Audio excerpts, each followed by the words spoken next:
Thanks, Adrian. Hi, Thomas. Hi.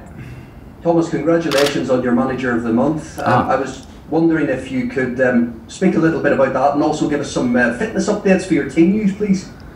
Well, it's very unusual for us to have this reward, because that is not a reward that you can achieve in France or in Germany. So, but it's very nice because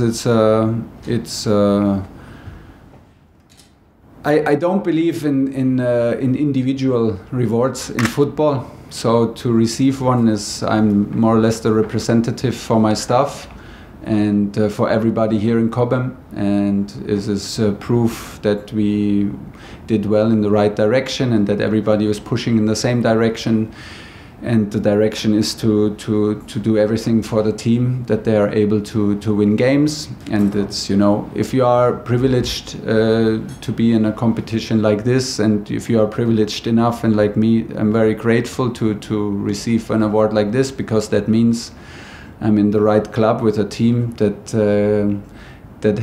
can produce results and performances that I get in the end a reward like this. But like I said, I absolutely do not believe in individual rewards in football, so I see it as a team reward, and this feels very, very good, of course. So, but it's not the end of the road. We still compete for April and for May, and we wanna produce stuff that we can still be in the race for that. And for the update for the injured players, well, everybody was in training today. We had a fantastic training session with high quality, good atmosphere, except for N'Golo Kante, who did individual work, but everybody else was out on the pitch and is available for tomorrow, which is good news. You face West Brom, of course. Conor Gallagher won't be playing, but is he somebody that you've been keeping a close eye on? Will he get a chance to be in your squad next season? Oh, it's not only my decision, but this is it's his responsibility to show up, and this is what he does. I think it's not the moment to take decisions now for Conor, but I'm very aware that he is still our player. But I think the momentum now is that we have crucial weeks ahead of us, and for him and his mission in West Brom also. So he fought his way through, and as a lone player, which is very impressive.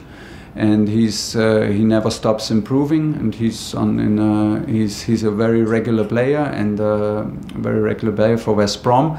And I wish that he can stay totally focused on that. And when is the momentum in the moment and the situation to decide, we will decide, but it's clearly not now. Away from the club, I was going to ask you about Erling Haaland. He seems, his agent and his father seem to be on a tour of clubs at the moment. Will Chelsea look to meet them? I will not answer that. I will not answer out of respect for the player and for Borussia Dortmund. It's a Borussia Dortmund player, and of course it's big news around him, around his agent, and it seems like they're creating a race, a little bit a race for the player, and still everybody needs to accept, and I will fully accept that this is a player for Borussia Dortmund, a very promising player, of course, but no comments in respect to the situation that he is not in our squad and not in our club, and we will not comment on anything else regarding Haaland. Will Chelsea be able to invest in players this summer to complement the work you've been doing this season? Honestly, we have to wait. I think it's another situation, a strange situation with a pandemic worldwide, strange situation, and a situation where it's absolutely necessary that we as a club need to adapt and need to be patient. At the same time, it's not like. Is there even a market? How does the market look? What can we invest? Can we invest? Are there even chances to generate money? Are there interest in our players? Is there capacity from other clubs to buy players from us? Are we able to buy? Do we want to buy?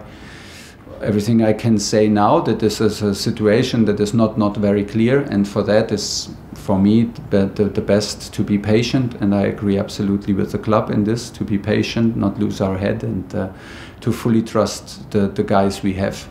We have 8 weeks coming now, decisive weeks, exciting weeks, and full of decisive matches where we can achieve 3 big goals, that 3 big targets for us that we want to achieve. And my trust and my full concentration is on the players who are here, and anything else we will have time for that. And now is also the moment for the players to show that we can trust them.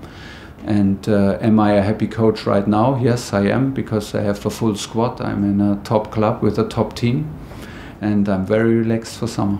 Last question, Paul. I know people always do look forward to the next season. Sergio Aguero is leaving Man City at the end of the season.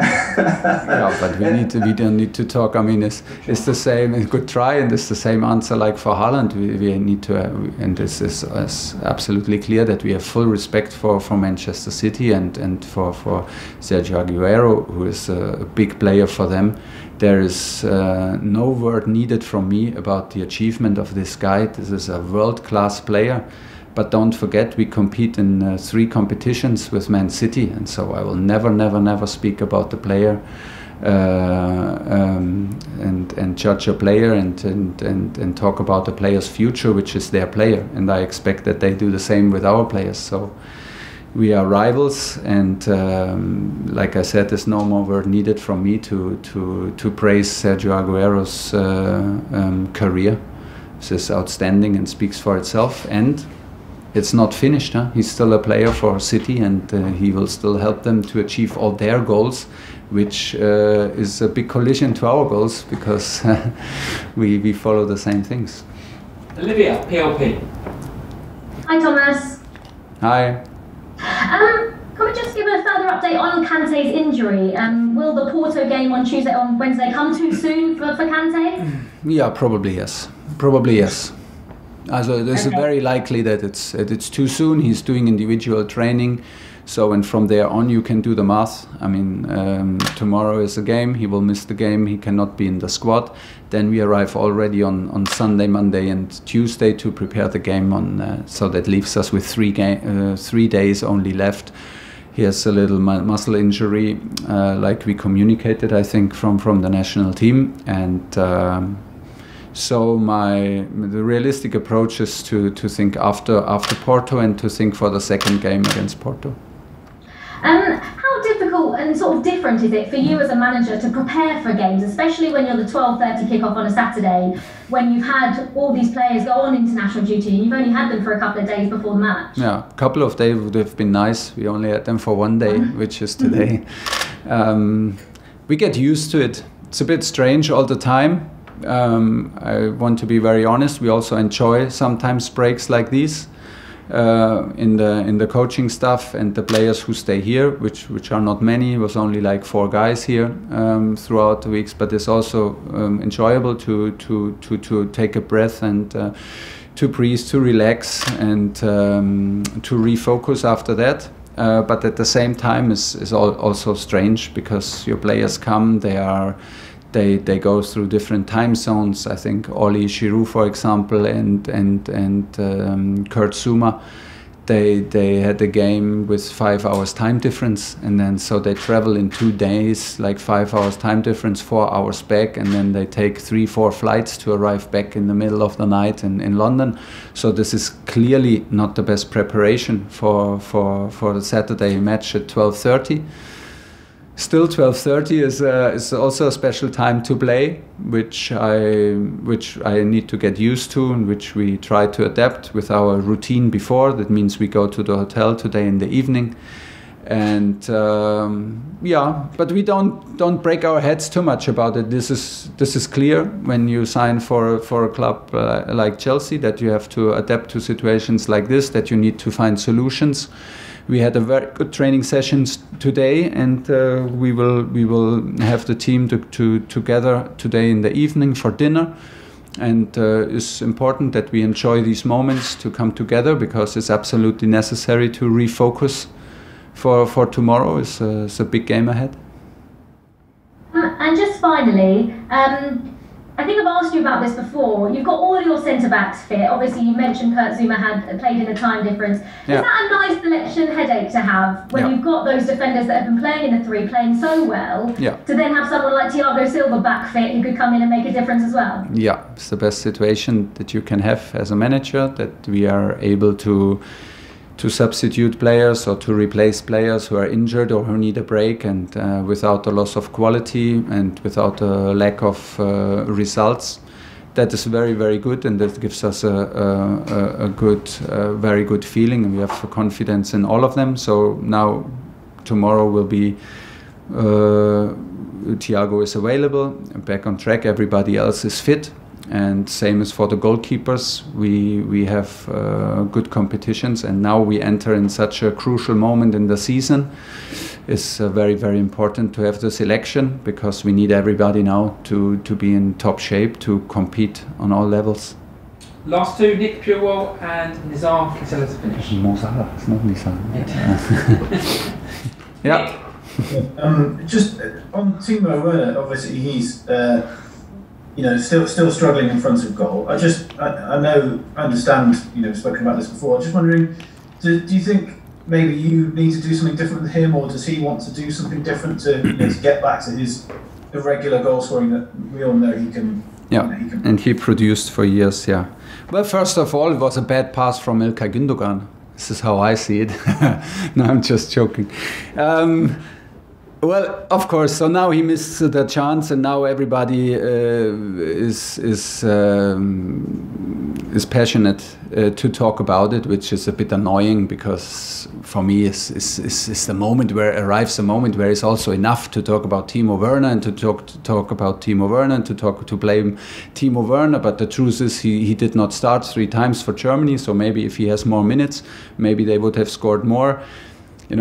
It's an easy solution in the moment to point the finger to Timo, which I cannot fully understand, and I will not accept. And I'm happy that he's back here, because here he's protected.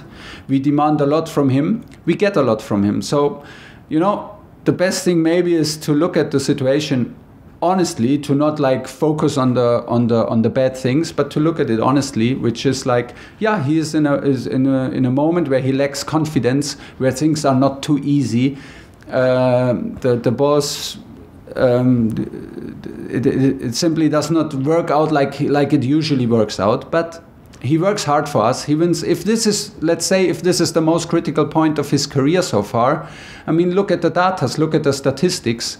He scores still for us. He is doing assists for us. He is winning penalties, decisive penalties for us. So if this is the most critical point in your career, you can still accept it and say, okay, so it's pretty impressive so far. And I trust and I hope that he does the same. And I talked to him about it. This guy scored since he is 5 years old, and he never stopped. And it never stopped, so he can trust that his brain, his body remembers to do that, because it's absolutely usual for him to score. So it will come back. It's just a matter of time.